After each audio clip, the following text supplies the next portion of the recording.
Experience बहुत ही अच्छा रहेगा क्योंकि ये फर्स्ट टाइम हो रहा है हिस्ट्री में कि आर्मी, नेवी और एयरफोर्स की विमेन ऑफिसर्स एक साथ एक ऐसा एक्सपीडिशन अंडरटेक कर रहे हैं, सर्कम नेविगेशन कर रहे हैं, जो काफी चैलेंजिंग होगा हर तरीके से, वेदर वाइज, बोट की रिपेयर या मेंटेनेंस वाइज। हम अकेले रहेंगे, आसपास कोई नहीं रहता दूर दूर तक इतने बड़े ओशन में, तो ये बहुत ही ज्यादा चैलेंजिंग रहेगा। But this will be a symbol of jointmanship and synergy जो हम दर्शाना चाहते हैं इस सर्कम नेविगेशन से। और हम चाहते हैं कि ये सेलिंग का जो स्पोर्ट है वो और आगे बढ़े और लोग इंस्पायर हों इसे टेकअप करने के लिए। आप कुल 10 लोग हैं, 10 लोगों के दूसरे अलग क्षेत्र से है, तो कैसा कोऑर्डिनेशन कैसा रहा? कोऑर्डिनेशन काफी अच्छा रहा है। हम 10 ऑफिसर्स हैं और एक बार में 6 या 7 लोग रहेंगे यॉट पे। और ये तो चीज काफी अच्छी है कि हम सब अलग अलग क्षेत्र से हैं, क्योंकि जैसे मैं इंडियन एयरफोर्स में हूं, मैं एक टेक्निकल ऑफिसर हूं जिसने पिछले 10 साल एयरक्राफ्ट का मेंटेनेंस किया है। तो मेरी वो नॉलेज और एक्सपीरियंस काफी यहाँ पे हेल्प करती है यॉट के मेंटेनेंस में। वैसे ही कोई किसी और फील्ड से है, कोई नेवल कंस्ट्रक्टर है, कोई आर्मी में इंजीनियर से है, कोई ऑर्डिनेंस से है, तो जब कोई चीज की प्रोक्योरमेंट करनी होती है तो वहां से हमें हेल्प मिल जाती है। तो सबका एक एक्सपर्टीज है और सब कुछ जब मिलके आता है तो ये एक्सपेडिशन को सक्सेसफुल बनाने में यही चीज हमें हेल्प करेगी कि सबका एक्सपर्टीज अलग है और वो सारा एक्सपर्टीज हम यूज कर रहे हैं। पूरे देश में आप लोग जाएंगे, जैसे आपने वेदर की बात की, समुद्र के लहरों की बात करें, कहीं समान पानी रहता है, कहीं ज्यादा लहरें रहते हैं, तो कैसा ट्रेनिंग रहा सारा कुछ? हमारी जो यॉट है त्रिवेणी, उसमें हमने काफी सेलिंग की है। हम वेस्टर्न कोस्ट पे सेल कर चुके हैं इंडिया के। उसके अलावा हम India to Seychelles and back भी कर चुके हैं, जहां पे जाते वक्त हमें एकदम काम सीज मिले। इनफैक्ट इक्वेटर के पास बहुत लल पीरियड भी था, जहां पे आपको लगता है कि हम क्या कर सकते हैं, कुछ भी नहीं कर सकते, आप आगे नहीं बढ़ सकते, आप पीछे नहीं, आप एक ही जगह पे स्थिर हो। और वहीं जब हम वापस आ रहे थे तो हमारे साथ मानसून भी आ रहा था, तो हमने बहुत ही गस्टी विंड्स का सामना किया। वेव्स की हाइट बहुत ज्यादा थी, बहुत रफ वेदर था, तो वो एक अलग ही टाइप का एक्सपीरियंस था जब आप बोट पे सीधे खड़े भी नहीं हो सकते हो और आप खड़े नहीं हो सकते हो और आपको बोट का रिपेयर भी करना है, मेंटेनेंस भी करना है, आपको सोने की भी कोशिश करनी है ताकि आप नेक्स्ट डे के लिए तैयार रहो। तो ये काफी चैलेंजिंग था और काफी डिफरेंट था। वो बोलते हैं ना कि ओशन अनप्रेडिक्टेबल है, ये चीज हम अपनी लाइफ में एक्चुअली देख पा रहे हैं, जो हमने अभी तक सुना था कि अनप्रेडिक्टेबल क्या होता है। और रेडी रहो, किसी भी अनप्रेडिक्टेबल चैलेंज के लिए रेडी रहो, और ये ट्रेनिंग में हमने यही सीखा है। तो अभी जाने की जो तैयारी हो चुकी है, तो आप लोगों ने आपस में कोऑर्डिनेशन किया होगा कि कहाँ पर हमें किस चीज में संभलना है, कहाँ का वेदर, कहाँ का समुद्र, कहाँ की लहरें खतरनाक हो सकती हैं, और टारगेट कब तक का है कि मतलब कब तक पूरा कर लेना है? देखिए, जब भी हम एक जगह से दूसरी जगह जाते हैं तो हम उस पूरे एरिया का वेदर अच्छे से स्टडी करते हैं। हम दूसरे सेलर से भी पूछते हैं कि उनका एक्सपीरियंस कैसा रहा है, जो सेल कर चुके हैं इस लेग में, या जैसे मुंबई से ऑस्ट्रेलिया गए हैं, तो वो हम प्रॉपरली स्टडी करते हैं। हम एस्टिमेट लगाते हैं कि हमें कितना टाइम लगेगा एक जगह पहुंचने के लिए, वहां पे पहुंचने के बाद हमारे क्या क्या काम रहेंगे, और इस एस्टिमेट और इस स्टडी के बाद हमने ये फाइनलाइज किया है कि हम 8 to 9 मंथ्स हमें लगेगा, और हम ऑस्ट्रेलिया, न्यूजीलैंड, अर्जेंटीना और साउथ अफ्रीका में रुकेंगे और पूरे ग्लोब का सर्कम नेविगेशन कंप्लीट करेंगे, जो अराउंड 26,000 नॉटिकल माइल्स है। पन्ने पर तैयारी पूरी हो चुकी है, स्टडी पूरी हो चुकी है, अब आपको प्रैक्टिकल करना है। महिला सशक्तिकरण की बात देश में होती है और आप लोग एक जो उदाहरण, एक एग्जाम्पल सेट करके आएंगे, क्या कुछ कहना चाहेंगे इसमें? जैसे आपने बोला, थ्योरी में भी तैयारी हो चुकी है और प्रैक्टिकल में भी काफी तैयारी हो चुकी है। पिछले 3 साल से हम ट्रेनिंग ले रहे हैं, तो बहुत ही मेहनत गई है इस एक्सपेडिशन की तरफ, और ये पिछले 3 साल का जो मेहनत का सफर रहा है, अब उसके लिए सिर्फ 3 दिन बचा है before the final cast off. तो यही डे के लिए हम वेट कर रहे थे। हमारी फैमिलीज ने बहुत सपोर्ट किया है, हमारे इंस्ट्रक्टर्स ने बहुत सपोर्ट किया है, तो हमें उनकी उम्मीदों पे खड़े उतरना है और इसी सोच के साथ हम जा रहे हैं। हम इंडियन आर्म्ड फोर्सेस के भी बहुत आभारी हैं कि इतना अच्छा अपॉर्चुनिटी हमें मिला है जो किसी को नहीं मिलेगा। अगर मैं किसी और कहीं और जॉब कर रही होती तो शायद मैं ये चैलेंज और ये अपॉर्चुनिटी को अवेल नहीं कर पाती जो मैं कर पा रही हूँ, बिकॉज मैं एयरफोर्स में हूँ और ये एक ट्राई सर्विसेज का प्रोजेक्ट ऐसा आया and I could do it. तो I am very happy, very excited, nervous also, but मुझे यकीन है अपने आप पे भी, अपनी टीम पे भी और अपनी बोट पे भी. देखिए, ये डिपेंड करता है कि वैसा कैसा वेदर मिलने वाला है हमें और हम कितनी सेफली अपनी इक्विपमेंट को और अपनी बोट को हैंडल करते हैं. हम सबका उद्देश्य एक ही है कि हम जिस चीज के लिए जो हमारा मिशन था, जिस काम के लिए हम यहाँ पे आए हैं, इतनी मेहनत हमने की है, उसको हम सक्सेसफुली उसको कंप्लीट करें, उसको अंजाम दें और जब हम वापस आए तो हमारे देश को हम पे गर्व हो. महिला सशक्तिकरण की बात जो है देश में हमेशा होता है. प्रधानमंत्री जी ने हमेशा कोशिश किया है कि महिलाओं को आगे बढ़ाया जाए, सख्त किया जाए, आत्मनिर्भर बनाया जाए. अब आप 10 लोग पूरे देश को रिप्रेजेंट करने के लिए सेलिंग के लिए जा रहे हैं, तो आप क्या कहना चाहेंगे देश को? मुझे लगता है कि हमारी सभ्यता में हमेशा ऐसा रहा है कि महिलाओं का हमेशा सम्मान और उनको हमेशा प्रमोट किया गया है, हमेशा एम्पावरमेंट की बात की गई है. तो आज के पार्लेंस में अगर आप देखना चाहें तो मैं सिर्फ इतना कहूंगी कि there is no dearth of opportunities for women. अगर आप चाहें तो अगर आप कुछ भी चाहें तो आप कर सकते हैं. You just have to give your best and you have to put your all soul and everything into it.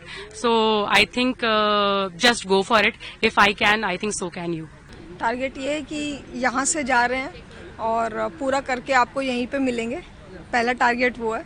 Second target है कि उस टारगेट को मिलने के लिए जो भी रिक्वायरमेंट्स होती है, ट्रेनिंग पर से, कोऑर्डिनेशन पर से, बोर्ड की प्रिपरेशन पर से, ये सारी की सारी हमने अच्छे से की है. तो अभी बस सारी प्रिपरेशन के साथ मुद्दे की बात यह है कि दिमाग में सेट कर रखा है, बोट पे बैठना है, पूरा करना है और वापस आ जाना है. एयरफोर्स की टीम भी है, नेवी की टीम भी है साथ में आप लोगों के.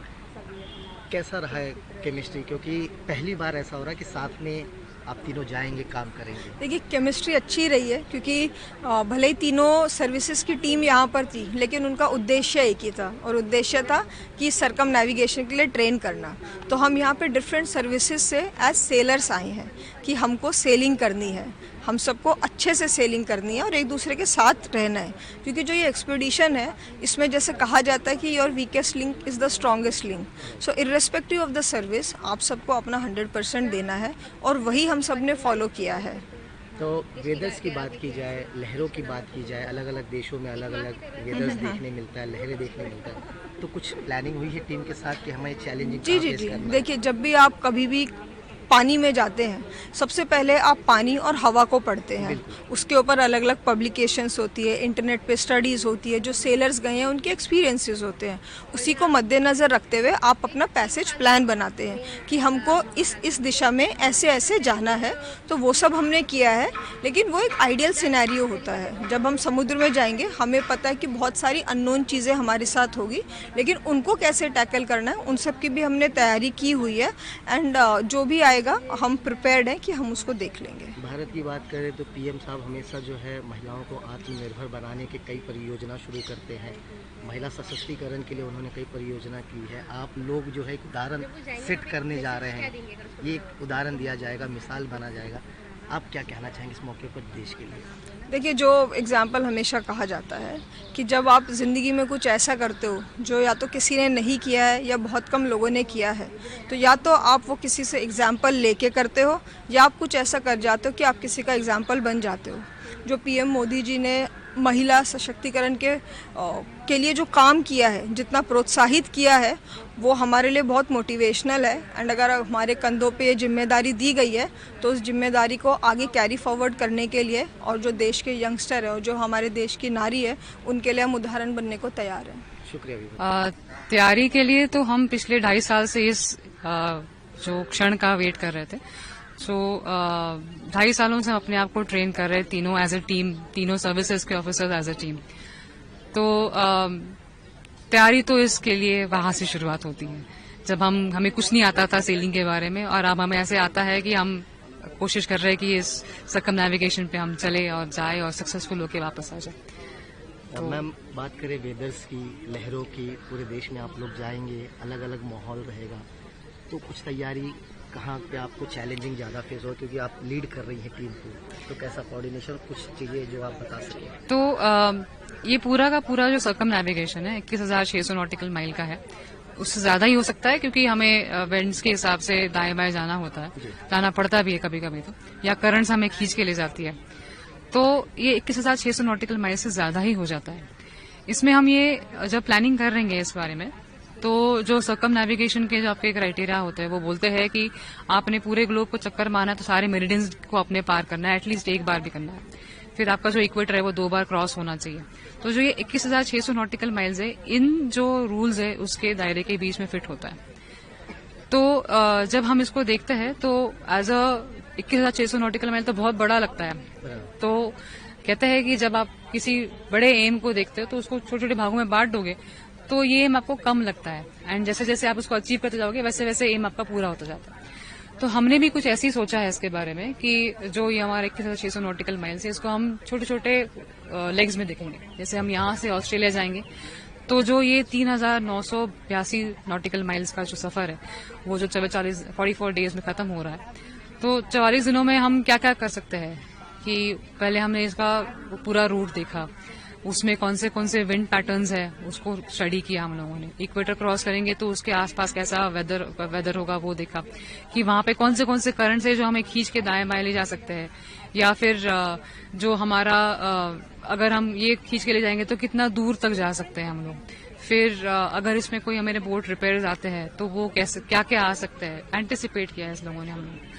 तो ये सब चीजें एंटिसिपेट करके उस हिसाब से हमने अपने आप को तैयार किया है, कुछ मेंटली कुछ फिजिकली। सो इसके बाद हम लोगों ने जो उसके लिए किसी भी फौज को आगे बढ़ने के लिए राशन तो चाहिए होता है, तो उस हिसाब से तैयारी करी हम लोगों ने कि क्या क्या चाहिए होता है। अब जब तूफान आता है तो उस टाइम पे तो आप खाना तो पका नहीं पाओगे, भले ही अंदर किचन वगैरह है, गैस वगैरह है, बट उस टाइम पे तो आप नहीं कर पाओगे। तो उस टाइम पे हम क्या खाना खा सकते हैं, या फिर अगर हमें उस टाइम पे खाना नहीं बनाने को मिला तो उस टाइम पे हम क्या कर सकते हैं कि जैसे हम लोग सर्वाइव करें, क्योंकि खाने के ऊपर आपका एनर्जी मेंटेन होती है, आपका जो मोराल होता है, आपका जो खुशी की लेवल होती है, या फिर कुछ भी करने का ताकत होती है, साहस करने दिखाने के लिए जितने भी रिक्वायरमेंट होती है वो सब उसके ऊपर डिपेंड करता है। तो ये उसके ऊपर प्लानिंग हुई कुछ हमारी। फिर पानी कितना ले जाना चाहिए, क्योंकि बोट पे जो है हमारे पास आरओ वाटर मेकर तो है, पर आरओ वाटर मेकर की 30 लीटर पर डे की कैपेसिटी है, तो उसके अलावा हमें कितना कैरी करना चाहिए, तो वो भी हम लोगों ने देखा। हमारे पास जितने टैंक की कैपेसिटी है उसमें कितना फिट होता है। फिर अभी उन 44 दिनों में या फिर आगे 21,600 नॉटिकल माइल के लिए हम लोगों को अगर बांट देंगे, सबसे लंबा लेग जो हमारा है वो है न्यूजीलैंड से लेके अर्जेंटीना तक का, जो ऑलमोस्ट 7,000 नॉटिकल माइल का आ रहा है। तो उन 70 दिनों के लिए भी प्लानिंग इसमें है इन्वॉल्व, कि उस टाइम पे हम लोग ये सब चीजें कैसे मैनेज करेंगे। अगर हम खाना बनाने भी जाए तो 1 या 2 सिलेंडर से काम नहीं बनेगा उस टाइम पे, क्योंकि 7 लोग अगर ऑन बोर्ड है तो हर एक का अगर हम देखेंगे तो फिर वो 2 या 3 सिलेंडर में काम नहीं बनेगा। तो उस टाइम पे क्या करना चाहिए, क्योंकि जगह इतनी बोट पे तो होती नहीं है, तो फिर उसको प्लानिंग करने के लिए भी हम लोगों ने ये गिरा हुआ है कि कैसे इसको कम कर सकते हैं। क्योंकि जब आपकी प्लानिंग होती है तो अगर 70 दिनों के लिए करेंगे तो 30 दिनों की या 44 दिनों की तो हो ही जाएगी। तो उसके हिसाब से प्लानिंग करके हम आगे बढ़े हैं। और सबसे जो डिफिकल्ट हमारा टाइम जाने वाला है वो उसी को क्रॉस करके जाना है, बिकॉज वहां पे डायरेक्ट पैसेज है, वो है। अब इतिहास के पन्नों में दर्ज होने जा रहा है, आप लोग जो है 10 नाम जो है वो इतिहास के पन्नों में दर्ज होगा। प्रधानमंत्री जी हमेशा महिला सशक्तिकरण या फिर उन्हें स्ट्रांग बनाने की कई परियोजनाएं की है। आज इस मौके पर आप क्या कहना चाहेंगे? धन्यवाद। धन्यवाद के अलावा कोई आगे वर्ड बोलना है तो फिर उसके लिए बहुत रिसर्च चाहिए कि क्या क्या है करके। बट जितना भी आज के लिए प्रधानमंत्री जी ने करा हुआ है, डिफेंस फोर्सेस ने करा हुआ है, और ये जो आगे हमारी आने वाली जनरेशन्स है उनके लिए भी ये चीजें हो रही है, तो धन्यवाद के अलावा कोई वर्ड निकल नहीं रहा बाहर। शुक्रिया।